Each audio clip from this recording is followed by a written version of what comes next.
여러분 안녕하십니까? 오늘 또 참으로 좋은 날입니다. 하나님의 성령이 충만하시기 바랍니다.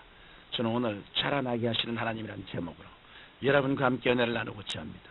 본문 말씀은 고린도전서 3장 4절로 7절입니다.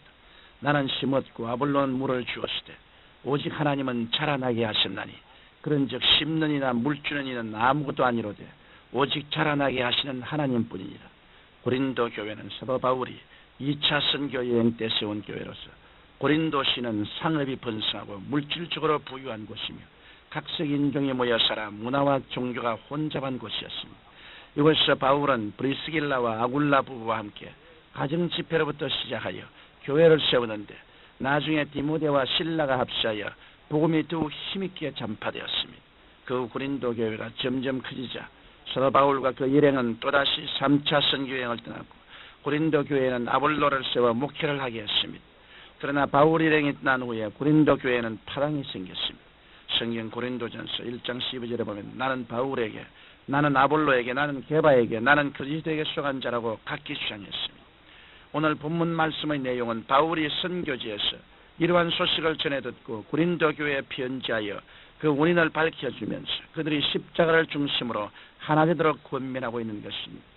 그러면 고린도 교회에 파랑이 생긴 원인은 무엇일까요? 바울의 후임자로 고린도 교회를 맡은 아볼로는 아주 유능한 사람이었습니다. 성경 사도행전 18장 24절에 보면 아볼로에 대하여 이렇게 말씀하고 있습니다. 알렉산드리아에서 난 아볼로라는 한 유대인이 에베소에 이르니 이 사람은 학문이 많고 성경에 능한 자라. 그가 일찍 주의 도를 배워 열심으로 예수에 관한 것을 자세히 말하며 가르치나 요한의 세례만 알따름이라. 바울이 고린도 교회에 전한 복음은 예수 그리스도를 믿음으로 구원을 얻는 것이었습니다. 그런데 바울의 후임자인 아볼로는 그가 배운 수사학적인 표현과 헬라 철학적인 요소를 가미하여 고린도 교인들을 양육했습니다. 그러나 이것은 그리스도를 믿는 믿음보다 인간의 이상을 더 높인 것이었습니다. 그 때문에 고린도 교회에 아볼로를 추종하는 자들의 일부는 복음을 인간의 지혜로 판단하거나 추정하려고 하는가 하면 또 일부는 육체와 현실을 멸시하고 영적 신비감에 치중하여 신앙의 무질서를 가져오기도 했습니다. 반면에 베드로를 추정하는 게바당에 속한 유대인들은 율법을 준수할 것을 주장하며 이방인들에게 할례를 강요했습니다. 그리고 바울당에 속한 사람들은 예수 그리스도 안에서 성령으로 말미암아 얻은 자유를 오해하여 무율법주의를 주장했습니다.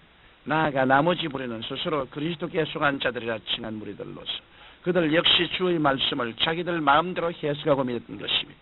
이처럼 고린도 교회는 바울이 처음에 그들에게 전해준 믿음으로 구원하는 도리를 망각함으로 그들은 내적으로 심한 분열을 겪었던 것입니다. 이와 같은 고린도 교회의 당파 문제는 오늘날 우리에게 무엇을 말해주고 있을까요?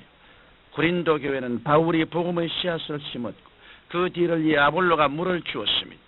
그러나 바울이나 아볼로는 다 하나님의 포도원에 고용된 일꾼에 불과하고 오직 자라나게 하시는 이는 하나님이십니다.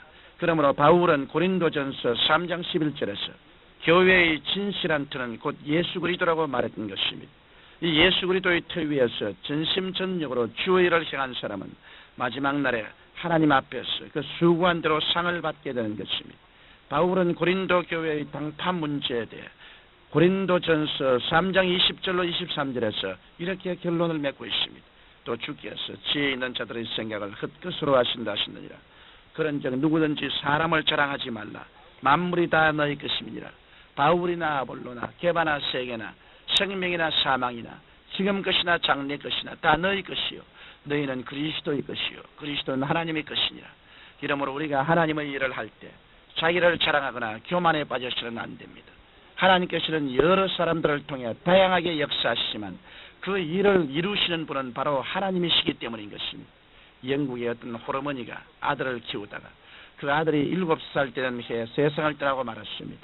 그 아이는 자라서 선원이 되었는데 아프리카에서 흑인 노예들을 잡아다가 족쇄를 채워 영국에 넘기는 일을 하면서 포악하고 방탕하게 살았습니다.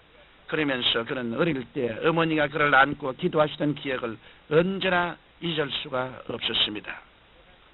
그러던 어느 날 배가 심한 풍랑을 만나 거의 죽게 되었습니다.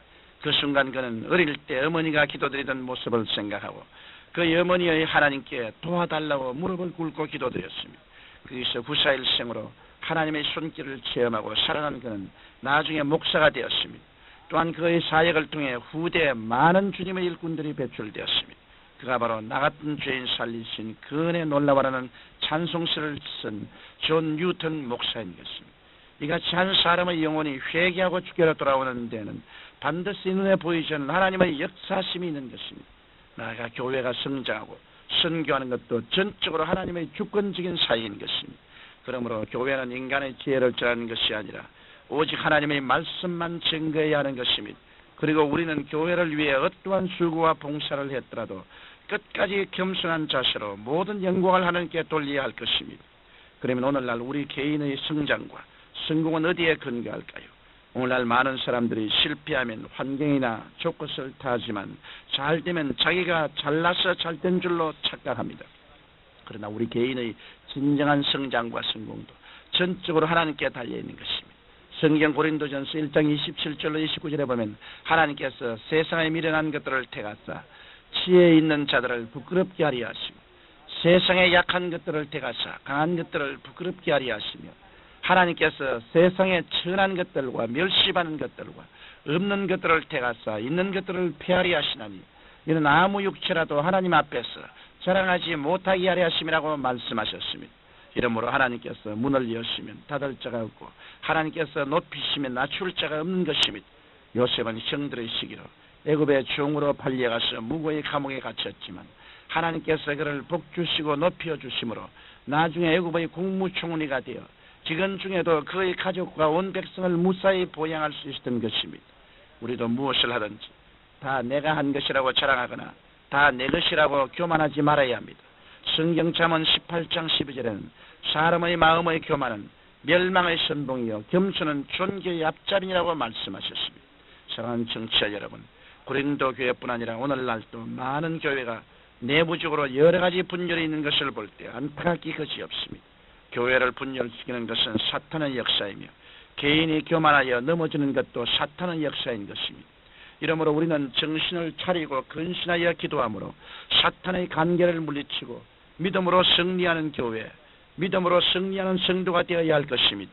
오늘 또 하나님께서 여러분이 섬기는 교회와 여러분이 하시는 일에 넘치는 복을 내려주시기를 예수 이름으로 축원합니다. 거룩하시고 영광스러우신 아버지, 우리는 항상 하나님 앞에서 겸비하게 낮추게 도와주시옵소서.